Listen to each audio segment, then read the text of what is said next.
വീണ്ടും കലുഷിതമായി സിറിയ. ആഭ്യന്തര കലാപത്തിൽ 1000-ലേറെ പേർ കൊല്ലപ്പെട്ടു എന്നാണ് വിവരം. പുറത്താക്കപ്പെട്ട പ്രസിഡന്റ് ബഷാർ അൽ അസദിന്റെ അനുകൂലികളും സൈന്യവും തമ്മിലാണ് ഏറ്റുമുട്ടൽ ഉണ്ടായിട്ടുള്ളത്. വിവരങ്ങളുമായി ഐസൺ ജോസ് ചേരുന്നു.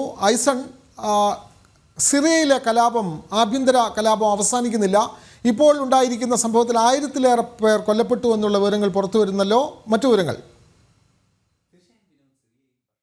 പുറത്താക്കിയതിന് ശേഷം വ്യാപകമായ രീതിയിലുള്ള പ്രശ്നങ്ങൾ ആ പ്രദേശത്ത് പലയിടങ്ങളിലായി വന്നിരുന്നു. നമുക്കറിയാവുന്നതാണ്, മെഡിറ്ററേനിയൻ തീരപ്രദേശങ്ങളിലുള്ള അൽവായ്ത്ത് സമൂഹത്തിൻ്റെ വലിയ രീതിയിലുള്ളൊരു പ്രതികരണമാണ് ഇപ്പോൾ ഉണ്ടായിക്കൊണ്ടിരിക്കുന്നത്. അല്ലെങ്കിൽ അവരുടെ ഒരു ആക്രമണ പരമ്പര അഴിച്ചുവിടുകയാണ്. ബഷാർ അൽ അസദിനെ അനുകൂലിക്കുന്ന ആ ജനവിഭാഗങ്ങളിലെ നിരവധി പേരാണ് ഇത്തരത്തിലുള്ള ആക്രമണങ്ങളെല്ലാം തന്നെ നടത്തുകയും ചെയ്യുന്നത്. നമുക്കറിയാവുന്നതാണ്, ബഷാർ അൽ അസദിനെ പുറത്താക്കിയതിന് ശേഷമാണ് നിലവിലെ ഭരണകൂടം അവിടെ അധികാരത്തിൽ പിടിക്കുകയും അബുഷാറ എല്ലാം തന്നെ അവിടെ അധികാരത്തിലെത്തുകയും ചെയ്യുന്നൊരു സാഹചര്യം ഉണ്ടായത്. ഇപ്പോൾ അത് താൽക്കാലിക സർക്കാരായി നിലനിൽക്കുകയും ഒരു വ്യക്തമായ ഭരണ സംവിധാനം വരുന്നതുവരെ അത് ആ ഒരു താൽക്കാലിക സർക്കാരുമായി മുന്നോട്ട് പോവുകയും ചെയ്യുക എന്ന നീക്കമാണ് നടക്കുന്നത്.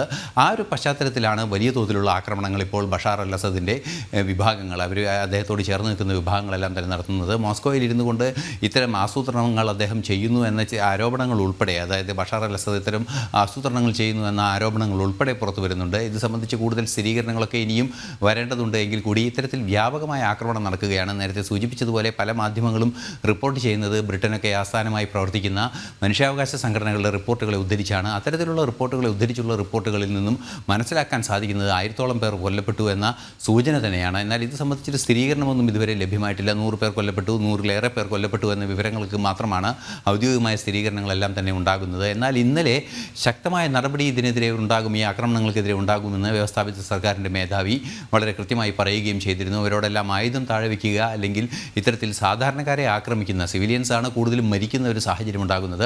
അത്തരത്തിൽ സിവിലിയൻസിൻ്റെ മരണം കൂടുതലുണ്ടാകുന്ന സാഹചര്യം, അല്ലെങ്കിൽ അവരെ ആക്രമിക്കുന്ന ഒരു പശ്ചാത്തലം ഉണ്ടായാൽ തീർച്ചയായും കടുത്ത നടപടികളിലേക്ക് നീങ്ങുമെന്നൊരു നിലപാട് നിലവിലെ വ്യവസ്ഥാപിത സർക്കാരിൻ്റെ ഭാഗത്തുനിന്ന്, അല്ലെങ്കിൽ താൽക്കാലിക സർക്കാരിൻ്റെ ഭാഗത്തു നിന്ന് ഉണ്ടാകുന്നുണ്ട്. താൽക്കാലിക സർക്കാരിനെ ലോകം മുഴുവൻ അംഗീകരിക്കുന്ന ഒരു സാഹചര്യം കൂടിയുണ്ട്. വിവിധ രാഷ്ട്രങ്ങൾ, പ്രധാനപ്പെട്ട പല രാഷ്ട്രങ്ങളും നയതന്ത്ര ബന്ധങ്ങൾ പുനരാരംഭിക്കുന്നതിനുള്ള നീക്കങ്ങൾ ഉൾപ്പെടെ നടത്തുന്ന ഒരു സാഹചര്യമുണ്ട്. സ്വാഭാവികമായും അവിടെ മറ്റൊരു ജനാധിപത്യ സംവിധാനം വരാനുള്ളൊരു സാധ്യതയുണ്ട്. നമുക്ക് അറിയാവുന്നതാണ്, തെഹരീർ അൽ ഷം എന്ന് പറയുന്ന ഒരു ഭീകര സംഘടനയാണ് നേരത്തെ ഇത്തരത്തിലുള്ള ഈ അട്ടിമറി ശ്രമങ്ങളെല്ലാം നടത്തിയതും സായുധ അട്ടിമറി തന്നെയാണ് നടത്തുകയും ചെയ്തത്. അത്തരത്തിൽ ആ സായുധ അട്ടിമറിക്ക് ശേഷം ഒരു വ്യവസ്ഥാപിത സർക്കാരായി, അല്ലെങ്കിൽ ഒരു ജനാധിപത്യ സ്വഭാവമുള്ള സർക്കാരായി മാറാമെന്ന സന്നദ്ധത അറിയിക്കുകയും സ്വാഭാവികമായും ലോകത്തെ വിവിധ രാജ്യങ്ങൾ ഒരു നയതന്ത്ര തലത്തിൽ അംഗീകരിക്കുകയും ഒക്കെ ചെയ്ത ഒരു സാഹചര്യമുണ്ടായിരുന്നു. റഷ്യയും അതുപോലെ തന്നെ ബ്രിട്ടനുമൊക്കെ അംഗീകരിക്കുന്ന കാര്യങ്ങളിലേക്ക് കാര്യങ്ങൾ എത്തുന്ന ഒരു സാഹചര്യമുണ്ടായിരുന്നു. അങ്ങനെയുള്ളൊരു സാഹചര്യത്തിലാണ് ഇപ്പോൾ വീണ്ടും ആക്രമണങ്ങൾ ഉണ്ടായിരിക്കുന്നത്.